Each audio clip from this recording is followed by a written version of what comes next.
Gracias, Efraín. Gracias a todos por permitirme poder compartir el avance de mi proceso de investigación.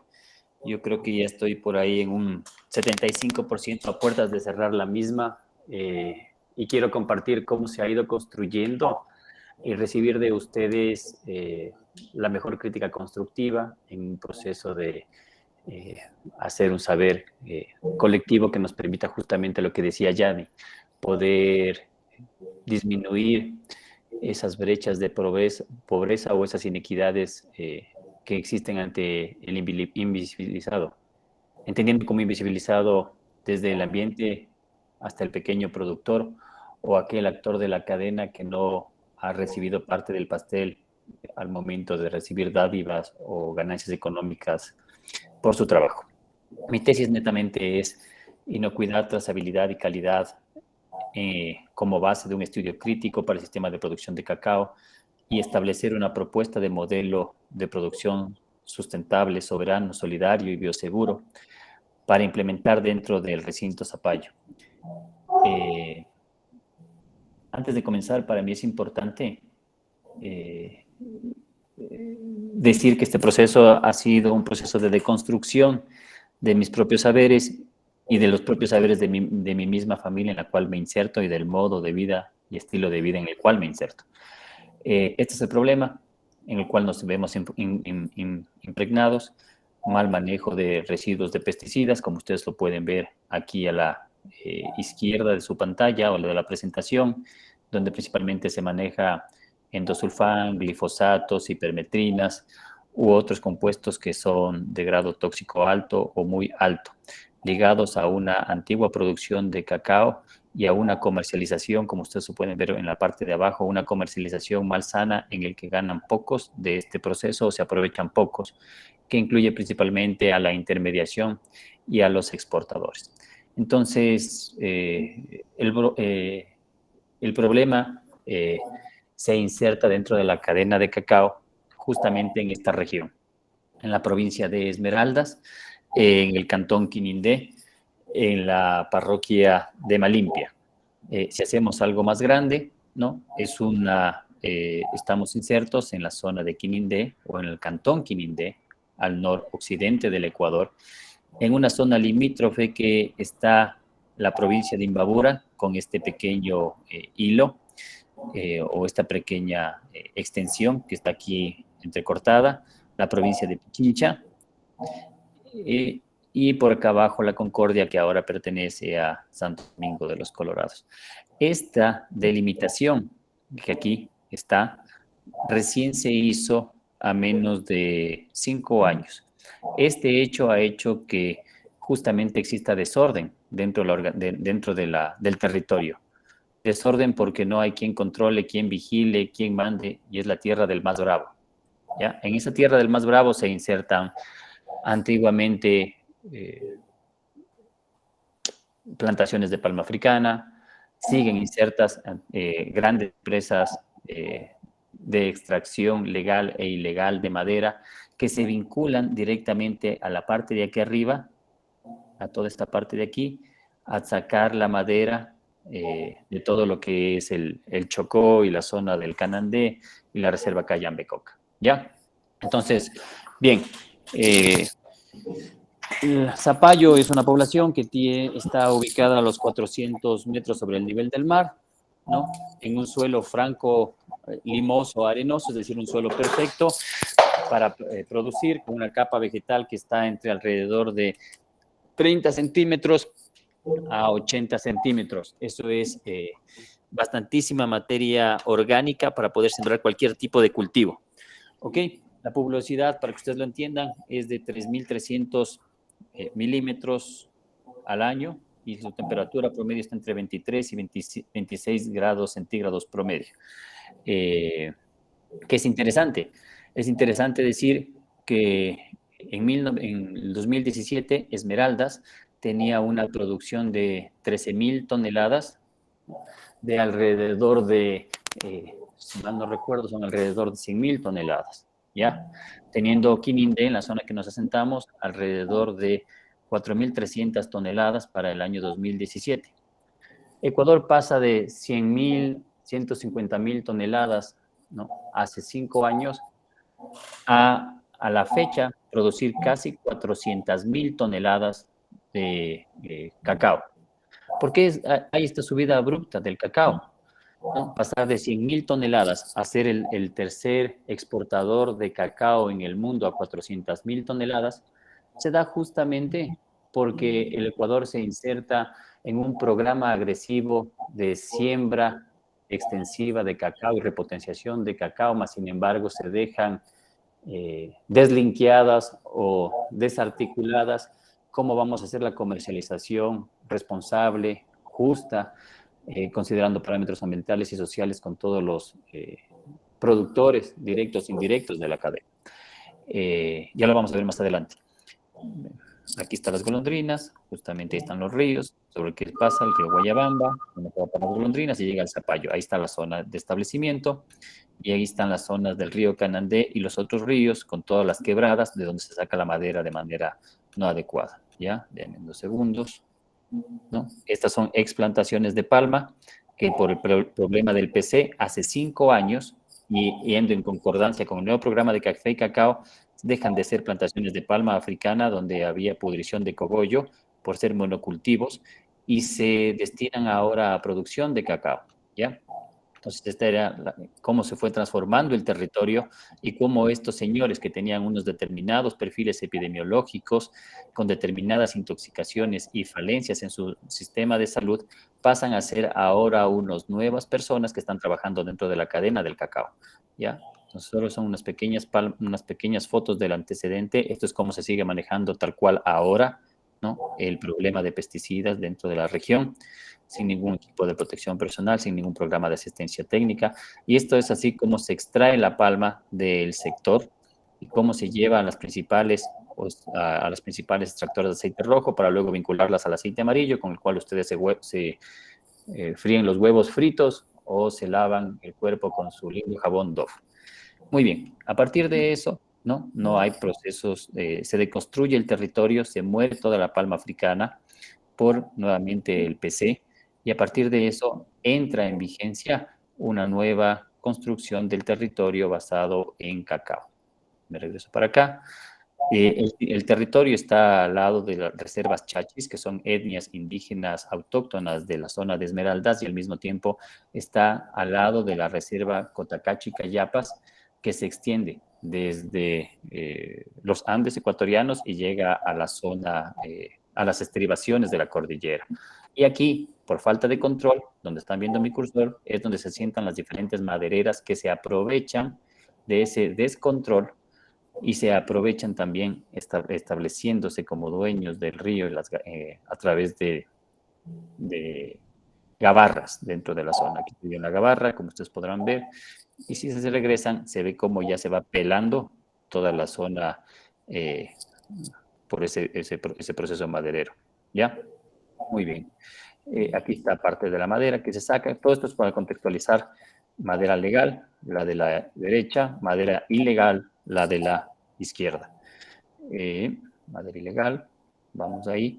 Y sobre este proceso, aquí ustedes me verán más joven, se comienzan a sembrar plantaciones de cacao o se comienzan a regalar plantas de cacao para que el pequeño productor pueda, ¿cómo se llama?, tener articulación con la cadena. Pero en esa cadena, ahí está sigue la deforestación, en esa cadena no gana el pequeño productor, sino el que gana son estos señores que están aquí. Estos señores que hacen la intermediación y le pagan ese cacao y destruyen el ambiente, se paga ese cacao a precio de gallina robada. Muy bien. Viendo de esa descontextualización, yo me pregunto, yo que estoy en el territorio, ¿qué es lo que puedo hacer para justamente solventar este problema y ver cómo desde una concepción justa se establece una propuesta de desarrollo rural en el que ganemos todas las partes? Y a partir de eso, entonces nuevamente, ¿qué es lo que pasa? Que no solo tenemos ahora cacao por montones, sino que ese cacao está lleno de moho, lleno de cadmio por manejo inadecuado de pesticidas, está lleno de hongos, ¿no? Y hace que esos cacaos se rechacen en el mercado internacional, principalmente de Japón, por residuos de 2,4-D, que viene por contaminación cruzada ¿no? Justamente ¿de qué? De las bananeras, de las arroceras que están matando a hoja ancha para tener su cultivo estable a través de procesos de aerofumigación, si es que fuese el caso. ¿No? Ok, salgo de aquí.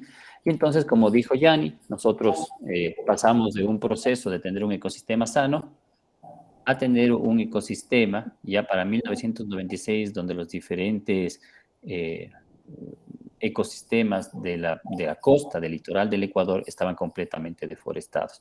Y esto se ata nuevamente a procesos migratorios, como dijo Yanni, nosotros tuvimos dos reformas agrícolas, una en 1964 y otra en 1973.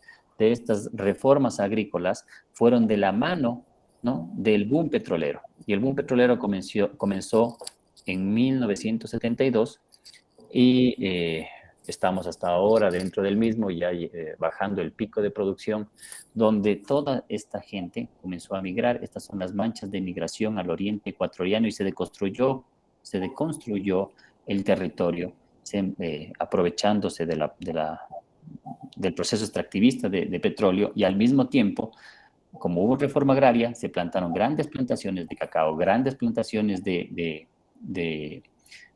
palma africana, y todo esto se vincula a un proceso de exportación que sale por aquí, por el puerto de Guayaquil, ¿no? Pero en ese interín son pocos los que ganan, y eso es lo que tenemos que nosotros entender. ¿Cómo hacemos? Entonces, nuevamente paso acá a un proceso de deconstrucción para entender qué es lo que pasó transhistóricamente, y entender cómo se dio el proceso. Entonces, el proceso se da a partir de la Alianza para el Progreso en 1960 como contrarréplica a lo que fue la Guerra Fría y la Revolución Cubana de 1959, y a partir de eso se dan las dos reformas, la de 1964 y la de 1973. A partir de esto, como les dije, del 72 al 82 se da un boom petrolero, y de aquí, del 73 en adelante, ¿no?, se da lo que fue la revolución de los plaguicidas, la revolución verde, y se cambia la política que estaba enfocada en eh, los cultivos familiares, horticultura, agricultura familiar, a un tema de agricultura de exportación. En este proceso, que fue el proceso del desarrollismo, ¿no? Luego del desarrollismo pasamos a un neoliberalismo, y en ese proceso del neoliberalismo, las entidades del Estado, como el Servicio Ecuatoriano de Sanidad Agropecuaria u otras, se debilitan y se corrompen. En este proceso, al mismo tiempo que se debilitan estas entidades, cambian o se desarrollan nuevos paquetes o nuevas legislaciones, ¿no?, que lo que hacen es que se pierda los procesos de control de la calidad, la higiene, la inocuidad, la trazabilidad y la sostenibilidad de los productos. Hasta ahí se da un proceso que decanta en un proceso de precarización del trabajo, ¿no?, con la codificación de la Ley de Desarrollo Agrario de 1997, para luego, ¿no?, pasar a nuevamente, desde el 2000 hasta el 2005, a potenciar a través del INEAP y programas como fue el programa de modernización sanitaria financiado por los Estados Unidos, el PROMSA, ¿no?, a que se dé fuerza a los cultivos de exportación, desvinculándonos completamente de la soberanía alimentaria que teníamos como país. Entonces, en este proceso, si se dan ustedes cuenta, del 82 hasta que llegamos acá al 2004, ¿no?, hay un proceso grandísimo de neoliberalismo, y en este proceso de neoliberalismo, nuevamente, en el 2011 nosotros teníamos 190,000 toneladas de cacao, pasamos al año 2020, cerramos el 2020 con 325,000 toneladas de cacao. ¿Pero de dónde salen estas 325,000 toneladas de cacao? Justamente estas 325,000 toneladas de cacao, ¿no?, salen de un proceso que viene heredado de una reforma agraria. A partir de esto, Ecuador recibe notificaciones por 2,4-D de banano y cacao en el 2004 y de aflatoxinas en el 2006, que llegan a Cancillería. Y a partir de esto se nos niegan las diferentes certificaciones, o se nos devuelven los diferentes productos provenientes de Japón, provenientes del mercado orgánico. A todo este muñeco en el que se han eh, beneficiado unos pocos, es lo que yo le he llamado el canibalismo agrícola del capital. Luego, en el 2007 viene Rafael Correa y monta el programa de reactivación de café y cacao como la última Coca-Cola del desierto. Este programa, nuevamente, ¿no? Se monta y se potencia con el terremoto dado en Esmeraldas y en Manabí en el 2016. Y toda la cooperación apunta a café y cacao. Más sin embargo, ¿no? Luego de todo este proceso, nos damos cuenta que en este proceso, luego del proceso neoliberal, en el 2005-2007 se asienta la Barry Callebaut e inicia operaciones en Ecuador. En el 2008 pasa de ser CESA, que estaba completamente debilitado, el Servicio Ecuatoriano de Sanidad Agropecuaria, pasa a formarse o a crearse lo que fue Agrocalidad bajo el decreto ejecutivo 1449. Una vez que se crea, dicen, ok, vamos a poner control. Y cuando ponen el control, se crean las resoluciones de buenas prácticas agrícolas que se dio en el 2012, como la resolución 183 para cacao, ¿no? De carácter voluntario. Al hacerlo de carácter voluntario, es decir, que nadie lo va a cumplir. Mientras pasaba esto, se siguieron vendiendo a través del Estado kits de pesticidas y semilla que muchas veces fue transgénica para una serie de cultivos, incluidos maíz, arroz, entre otros, ¿no? Y ahí es donde se despierta, ¿no? El sector cacautero y dice, no queremos más esto, estamos completamente cansados de esto, y se crea el plan de mejora competitiva del cacao para en el 2019 establecer que todos los pequeños productores y todos los miembros de este clúster establezcamos una unión entre las partes para contrarrestar a todas aquellas transnacionales cacaoteras que ya se han incorporado dentro del país, ¿no? Entonces, esta es más o menos la historia de cómo se ha construido el proceso desde la Revolución Cubana y la Alianza para el Progreso. Entonces, de eso, ¿qué es lo que pasa? Creo que tengo poco tiempo ya, me falta poquito tiempo, pero bueno, si ustedes se dan cuenta, ¿no? Aquí tenemos nosotros la persona, vamos desde lo particular o individual. De lo individual, nosotros nos citamos o vamos a lo particular, ¿ya? Y en este particular yo he subdividido en dos partes. Un particular en este plomo más claro, que es la comunidad, y un particular más grande, que es el país. Y este particular se inscribe en un general que es el mundo cacautero y cómo se define el mundo cacautero. Y en esta interrelación, por más que nosotros queramos ser los buenitos de la película, hay un montón de juegos de poder, de toma y dame de los diferentes actores aquí identificados dentro de la cadena. Porque usted tiene aquí el pequeño productor individual, tiene el requisito del cliente, le dice, dame tantas kilos de cacao, y él hace el manejo del cultivo, el manejo del pesticida, el manejo del fertilizante, la cosecha, proceso 1, proceso 2, proceso 3, proceso 4, y él va a tener diferentes problemas, que hay aquí monilla, que aquí no hay fertilización, que ahí no hay cosecha, y este cliente podría estar, si es que todo mantenese bien, estuviera satisfecho. Más sin embargo, aquí se integran acopiador a nivel local, asociaciones de productores malsanas, banco que quiere solo colocar crédito para luego recuperar crédito, ¿no? Comerciantes de plaguicidas y fertilizantes, viveros que son acreditados por Agrocalidad, con plantas propias del Instituto Nacional de Investigación, u otros.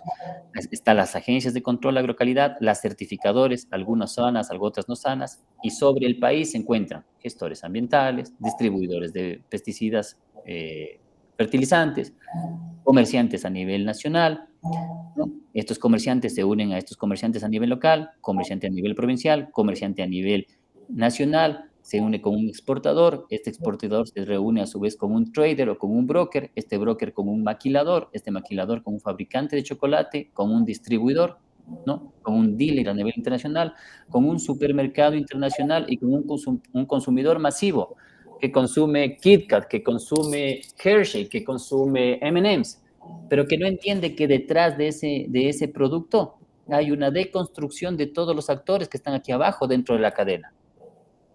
Y cuando aquí se vincula directamente, ¿no? Cuando aquí se vincula directamente, este productor se vincula directamente, ¿no? Asociación de productores de primer grado, de segundo grado, hacen su propia maquila y esta maquila se vincula directamente muchas veces con chocolatiers o con chocolateros que son pocos y estos a su vez con un importador que vuelve acá, a una fábrica grande, a un distribution center. Como consumidor, no, regreso para acá. Como consumidor, no, la gente cada vez es más crítica porque tiene más acceso a esas herramientas tecnológicas que si son bien usadas, nos permiten a nosotros como consumidores entender qué es lo que está pasando acá abajo dentro de la cadena.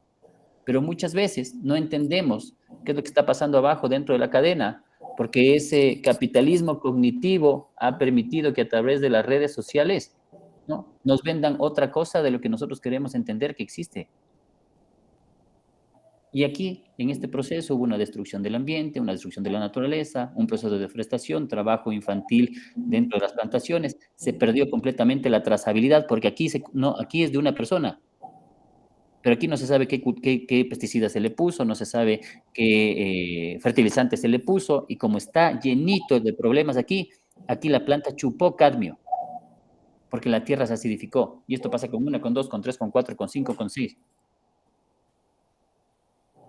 Y ese es el problema el cual estamos ahorita combinados y el cual estamos heredando.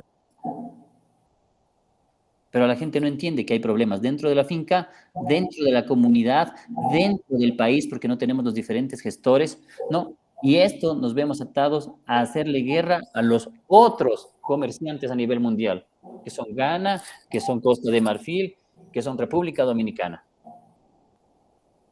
Y estamos repletos de cacao. Estamos ahorita bordeando los 450.000 toneladas, siendo el tercer productor a nivel mundial.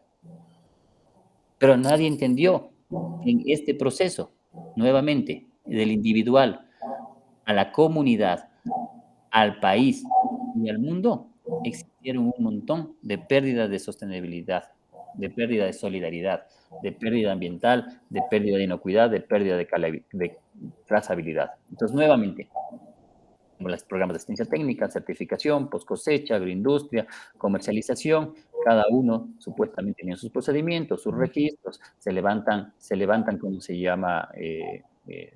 Registros, se levantan matrices de riesgos, pero dentro de estas matrices de riesgos, muchas veces solo nos enfocamos en la productividad y no nos enfocamos en la sostenibilidad y qué es lo que está pasando, cuáles son los principales riesgos que nos permiten que se dañen esos perfiles epidemiológicos o se deconstruya ese modo de vida y ese estilo de vida, y es hacia allá donde nosotros debemos apuntar con un programa de desarrollo real.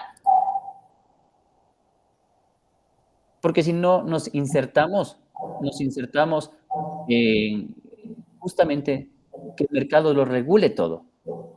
Y no queremos que el mercado lo regule todo, sino que verdaderamente se haga un proceso de control y vigilancia que no solo vaya atado a la productividad, que qué es lo que quiso el cliente, sino qué es lo que dejamos al ambiente, qué es lo que dejamos a los diferentes actores que están dentro de este proceso, dentro de la cadena, ¿no?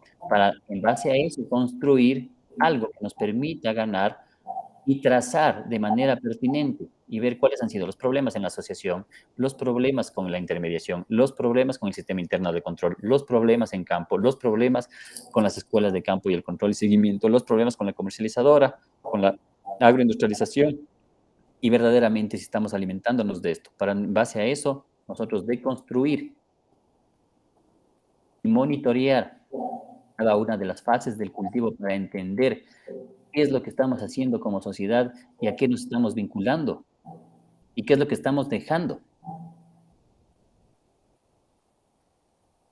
para hacer un sistema nuevamente agroalimentario para la vida, ¿no? No para 3 o 4 que están atrás de la cadena. Entonces, el objetivo de mi tesis fue la inocuidad, la trazabilidad, la calidad de la producción de cacao desde una visión de las 4 S, teniendo como ejes la sostenibilidad, la solidaridad, la bioseguridad y la sustentabilidad. Y como segundo objetivo general fue proponer un modelo de desarrollo del sistema de producción de cacao enmarcado en las 4 S, donde se vele por la calidad, la trazabilidad y la inocuidad y seamos competitivos como país y al mismo tiempo solidarios y soberanos. definiendo criterios epidemiológicos, analizando las tipologías de modos de vida, las relaciones de exposición, vulnerabilidad, los perfiles epidemiológicos, cuáles son los que salieron, analizar las externalidades socioambientales, analizar los peligros y riesgos expuestos para el producto. Una cosa es el peligro y riesgo del producto que está saliendo lleno de moho, y otra cosa son los peligros y riesgos del productor que se está llenando los pulmones de cipermetrina. Y otro es el peligro que nos dan a nosotros como consumidores que estamos comiendo chocolate lleno de cadmio en México, en Perú, en todo el mundo.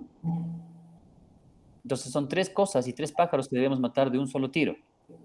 Y para eso hay que establecer una propuesta de control y vigilancia estatal que nos permita salvaguardar aquellos aspectos de trazabilidad, inocuidad, de calidad, de producción de cacao y ser veedores de cuáles son los riesgos que se están planteando en el territorio, en esta pugna de poderes que existen entre los diferentes actores, ¿no? Que se aprovechan de la ignorancia, ¿no? De la ignorancia de aquel pequeño productor o de los sin voz, para, bueno, determinar una propuesta finalmente. No, es una investigación que la vengo realizando durante ya 5 años de tipo de carácter cualitativo, cuantitativo, con el fin de establecer datos duros. Estamos ubicados en el Zapallo, hemos cogido a la fecha 100 productores, ¿no? Esos 100 productores se han levantado, de cada uno de esos 100 productores se han levantado encuestas de campo, productores, cuando me refiero a no solo son productores, son actores de la cadena.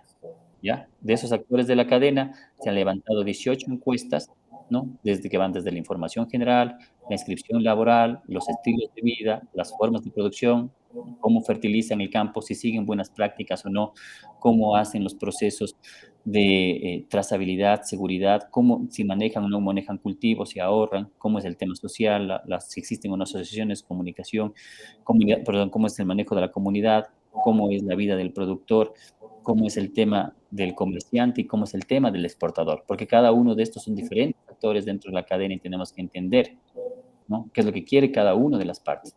En base a eso se levantaron 484 variables, ¿no? Y en ese dato en este momento que me encuentro.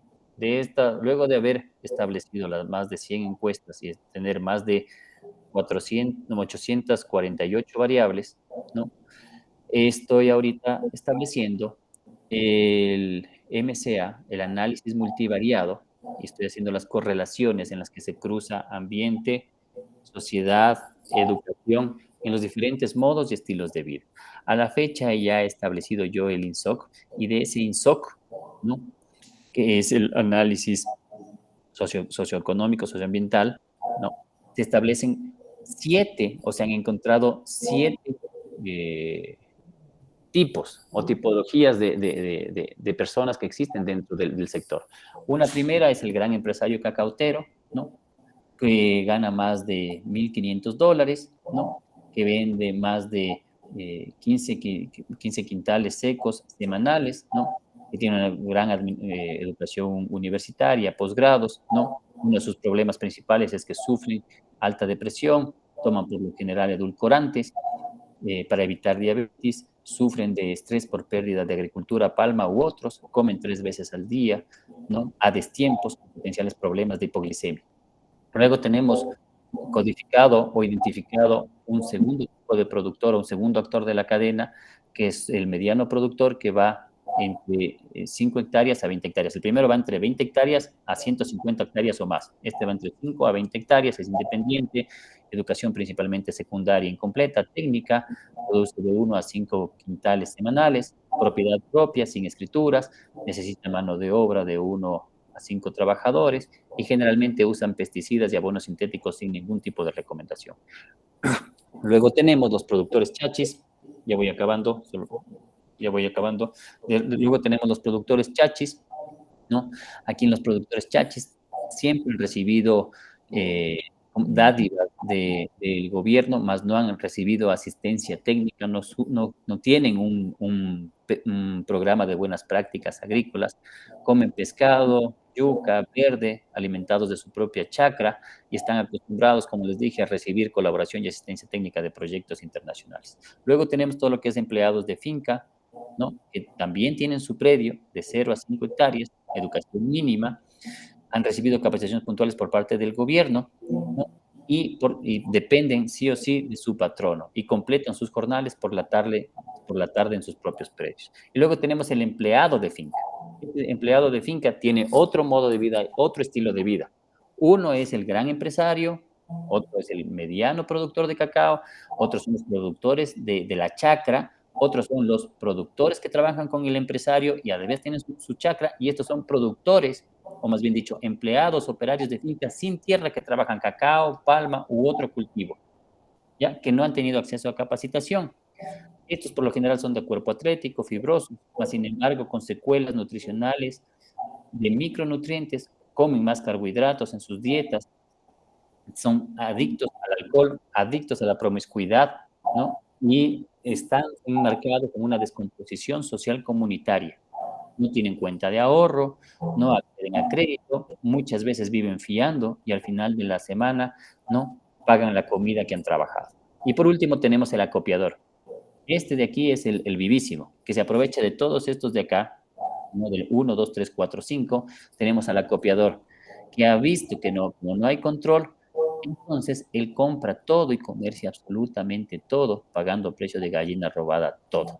De educación secundaria incompleta, mínima, a veces secundaria, principalmente tienen vida sedentaria, toman mucha Coca-Cola, comen mucho arroz, mucha cerveza, tienden al alcoholismo y tienen vida sedentaria, ¿no? Y tienen bastantes problemas de obesidad mórbida. Y por último tenemos al acopiador piquero o al lechero, que este es el que tiene la camioneta y pasa piqueando, haciendo el picking de todos estos de aquí, ¿no? Y recibe, ¿no? Justamente plata de este acopiador más grande, ¿ya? Estos por lo generalmente nuevamente tienen tabaquismo asociado a su vida, a su modo de vida, a su estilo de vida diario, alcoholismo y son prestamistas de créditos, ¿ya? Aquí hay algunos datos que ya hemos venido tocando en el stock para ya ir cerrando, pero quiero que ustedes vayan viendo cómo se conforma, ¿no? La clase dentro del recinto en el cual estoy haciendo la investigación, ¿no? Ahí están las fracciones de clase: gran empresario, mediano empresario, pequeño productor de subsistencia, asalariado con o sin tierra, y donde hay más problemas, ¿no? Es justamente aquí, miren. La mayoría se componen del pequeño productor y el asalariado sin tierra, están aquí inmiscuidos. Luego, si me voy acá, el tiempo de residencia, ¿no? Tenemos el gran empresario, el mediano, el pequeño, el productor, y los que más tiempo han estado aquí, ¿no? Son el pequeño productor y el asalariado, ¿no? El comerciante casi no ha estado, está desde estos 2, 3 años atrás, pero los que más tiempo han vivido aquí dentro de la organización, dentro de la zona de estudio, son estos. Y son estos los que menos educación tienen y son estos los que están más explotados dentro de la cadena, y no existe un modelo sobre el cual vamos a trabajar. No existe un modelo que nos permita desanudar este problema. Y el perfil étnico, si se dan cuenta, el perfil étnico, ya tenemos de los entrevistados, indígenas, pocos, afroecuatorianos también pocos, pero mestizos son la mayoría de ellos, ¿ya? Aquí importante el tema de estado civil, escolaridad, jefatura de hogar, nivel de escolaridad, número de hijos. Aquí hijos entre 5 y 17 años, ¿ya? La mayoría de los mestizos trabajan con sus hijos de 5 y 17 años, ¿ya? Vamos a otra, acá en la composición del hogar. Si vive solo, vive con familiares, esposa, no tiene hijos, de 1 a 3 hijos, más de 4 hijos. Si nos damos cuenta, nuevamente en la composición del hogar, eh, viven con la esposa e hijos, ¿no? El 65% de los mestizos lo hacen así, ¿no? Más sin embargo, ¿no? Viven en hacinamiento, sí o no, si ustedes se dan cuenta, ¿no? El indígena, el 18% está hacinado, el 81% no está hacinado, más de 5 personas en un mismo cuarto, ¿ya? Nuevamente. Aquí perfiles de género, cacao en fracciones de clase, igual gran empresario, mediano, pequeño productor, asalariado, comerciante, ¿ya? En la jefatura del hogar, si se dan cuenta, en la jefatura del hogar, aquí La mayoría, la jefatura del hogar son hombres, ¿no? Son pocas las mujeres y el nivel de escolaridad primaria es de casi todos, la mayoría primaria incompleta, ¿ya? Ok. Luego en la composición del hogar, nuevamente, los mismos problemas. Si ustedes se dan cuenta, aquí, miren, dice, ¿no? Soltero de 1 o 2 hijos, 3 o 4 hijos, los pequeños productores y los asalariados son los que más hijos tienen y los que menos les mandan al colegio, ¿ya? El hacinamiento ya lo dijimos, no lo voy a volver a repetir, ¿no? Información sobre hijos de los productores de cacao por fracciones de clase, ¿ya? Tiene hijos menores de 18 años, tiene hijos entre 5 y 17 años, trabaja en el predio con los niños dentro de la asociación, desde qué edad le ayudan sus hijos, ¿no? 16 años o más años. ¿Ya? Y nuevamente, trabajan niños en el predio de la asociación, aquí está, ¿no? 25, 40, 28, ¿ya? Las jornadas laborales, ¿cuántos días trabaja? Trabaja 5 días a la semana, 6 días a la semana, 8 de eso trabaja todas las horas o cuántas horas trabaja, ¿ya? Y ahí está nuevamente cómo se trabaja. Si ustedes se dan cuenta, ¿no? De los 5 días, ¿no? Se trabaja el femenino 70, masculino 68%, y las horas de trabajo más se trabaja entre 6 a 8 horas, ¿ya? Vamos más rápido terminando. El nivel de escolaridad, nuevamente, aquí está escolaridad promedio de los miembros de la familia, secundaria superior e inferior, y aquí está el pequeño productor, el 98%, 97.5% primario, ¿ya? Acceso a los servicios, igual todos los grandes empresarios, hasta los medianos, acceden a seguridad social. El resto de aquí, pequeño productor, asalariado, comerciante, no acceden absolutamente a nada de seguridad social. Se curan solitos, ¿ya? ¿De dónde proviene el alimento que consumen? ¿No? Principalmente los pequeños, desde pequeño asalariado comerciante, ¿no? Viene de su propia chacra o de la tienda lo que consumen, mientras que el gran productor principalmente lo compra en el mercado, ¿ya? ¿Qué es lo que comen? Esto es importante también saber, ¿qué es lo que comen? No voy a desglosar, no voy a desglosar, pero rápidamente les puedo decir que los comerciantes asalariados y pequeños productores fijan su dieta, ¿no?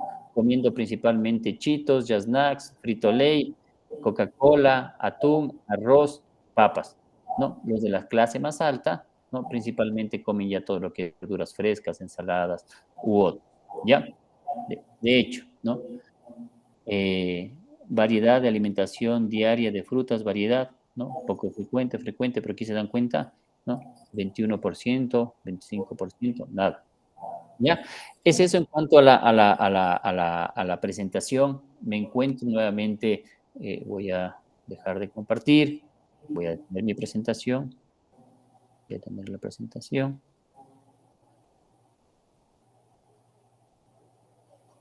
¿Ya? Y a la fecha estoy haciendo y cruzando los datos a través del SPSS de esas 848 variables. Y a partir, nuevamente, antes de, permítanme nuevamente, volver a compartir, pero ¿qué es lo que hemos sacado con todos los actores de la cadena? Déjenme ver. Déjenme ver.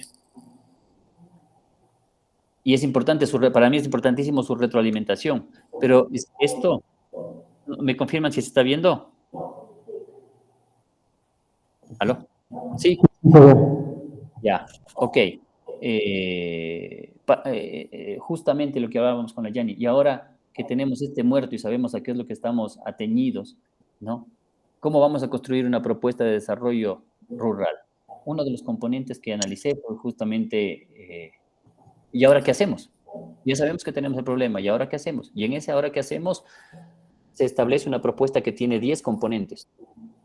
Esos 10 componentes se implementan en un proceso de 5 años que vinculan comercialización de cacao orgánico, comercio justo, ISO 34000, que es cacao sostenible y trazable, sensibilización a productores. Es súper importante esta parte de sensibilizar a los productores y sensibilizar a los consumidores y a aquellos que viven de los derivados del cacao. Luego viene una parte de conformación de comités agrícolas dentro de los diferentes pueblos, ¿no? O juntas parroquiales que deseen incorporarse a un programa de buenas prácticas agrícolas, comercio justo y un programa de sistema de control interno. Luego se establece conforma una empresa comercializadora de agroinsumos, ¿no? Y de productos agrícolas. Hay otro componente de capacitación técnica para formar instructores, promotores, asesores y auditores. Luego hay los diagnósticos situacionales de las asociaciones y sus predios, el asesoramiento técnico a las mismas, la captación de créditos por cumplimiento de metas, la conformación de centros de acopio y gestión de bioinsumos y de gestores de residuos y la certificación de los mismos. Todo esto no es que yo me he inventado, no, esto viene levantado de haber trabajado con toditos estos actores y ir cómo resolvemos el problema. Y en esa parte, voy a dejar de compartir, y en esa parte de la investigación es la que me encuentro. Gracias más bien por su tiempo, les doy la palabra.